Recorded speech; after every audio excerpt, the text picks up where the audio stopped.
Épître de Paul aux Galates, chapitre 2. 14 ans après, je montai de nouveau à Jérusalem avec Barnabas, ayant aussi pris Tite avec moi. Et ce fut d'après une révélation que j'y montai. Je leur exposai l'évangile que je prêche parmi les païens. Je l'exposai en particulier à ceux qui sont les plus considérés, afin de ne pas courir, ou avoir couru en vain. Mais Tite, qui était avec moi et qui était grec, ne fut pas même contraint de se faire circoncire, et cela à cause des faux frères qui s'étaient furtivement introduits et glissés parmi nous, pour épier la liberté que nous avons en Jésus-Christ, avec l'intention de nous asservir. Nous ne leur cédâmes pas un instant, et nous résistâmes à leurs exigences, afin que la vérité de l'Évangile fût maintenue parmi vous. Ceux qui sont les plus considérés, quels qu'ils aient été jadis, cela ne m'importe pas. Dieu ne fait point acception de personne. Ceux qui sont les plus considérés ne m'imposèrent rien. Au contraire, voyant que l'Évangile m'avait été confié pour les incirconcis comme à Pierre pour les circoncis, car celui qui a fait de Pierre l'apôtre des circoncis a aussi fait de moi l'apôtre des païens.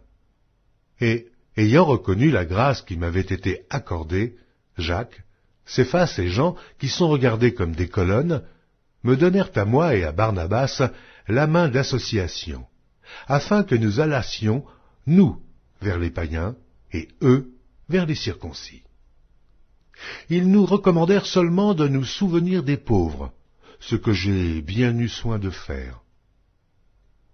Mais lorsque Céphas vint à Antioche, je lui résistai en face, parce qu'il était répréhensible.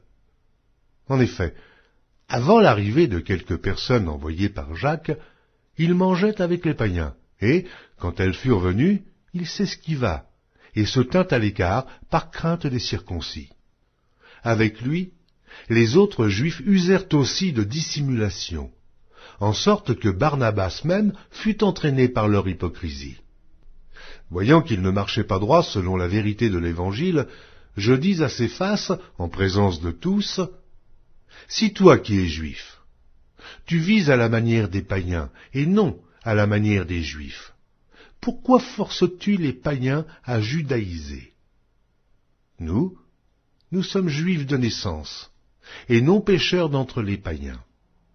Néanmoins, sachant que ce n'est pas par les œuvres de la loi que l'homme est justifié, mais par la foi en Jésus-Christ, nous aussi, nous avons cru en Jésus-Christ, afin d'être justifiés par la foi en Christ, et non par les œuvres de la loi, parce que nulle chair ne sera justifiée par les œuvres de la loi. Mais, tandis que nous cherchons à être justifiés par Christ, si nous étions aussi nous-mêmes trouvés pécheurs, Christ serait-il un ministre du péché? Loin de là. Car si je rebâtis les choses que j'ai détruites, je me constitue moi-même en transgresseur. Car c'est par la loi que je suis mort à la loi, afin de vivre pour Dieu. J'ai été crucifié avec Christ. Et si je vis, ce n'est plus moi qui vis. C'est Christ qui vit en moi.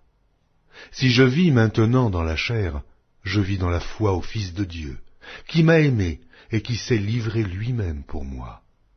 Je ne rejette pas la grâce de Dieu, car si la justice s'obtient par la loi, Christ est donc mort en vain.